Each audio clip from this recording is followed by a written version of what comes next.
About 11 honorable members have taken part in the debate and have given valuable suggestions on the electoral reforms. The bill that is before the House is only on the point that is countermanding on public of elections should not be there if an independent candidate dies.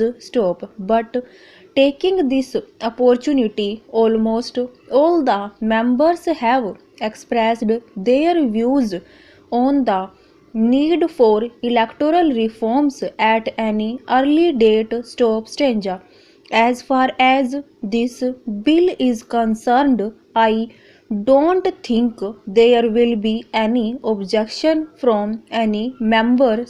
Even the honorable member who moved this statutory resolution said that if the government assures that it is going to bring in a comprehensive electoral reforms bill as early as possible, he has no objection to this. This ordinance had to be issued because of the experience in parliament and assembly elections in various states, particularly in the state of Punjab.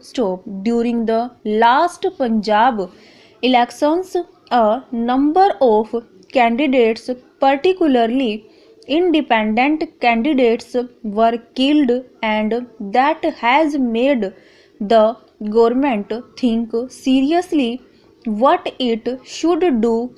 Elections in 13 parliamentary constituencies, elections including the ones in Punjab, were countermanded. Elections in 22 assembly constituencies in the whole country, including 9 in Punjab, had to be countermanded. So this high incidence of death has made the government think and come forward with an ordinance which will enable the elections to go on in spite of deaths of independent candidates. The effect of it you have seen in Punjab. This time the incident of deaths was not so high. We were able to conduct the election and the government elected by the people of Punjab was restored after a long time.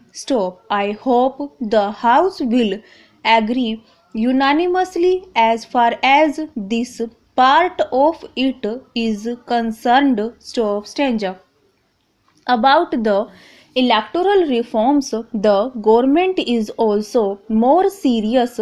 We have been making a lot of efforts. I will come forward with some of the suggestions later. But as the Honorable Member Dr. Jain has said, a lot of effort has gone into this thinking about the electoral reforms. Stranger, the Prime Minister called a meeting of the leaders long back, and later on late Sri Dinesh Goswami, who was the Minister of Law, had constituted a committee under his chairmanship and made a deep study and had come forward with 2 or 3 bills. 3 bills are also pending in the parliament. We could not proceed with them.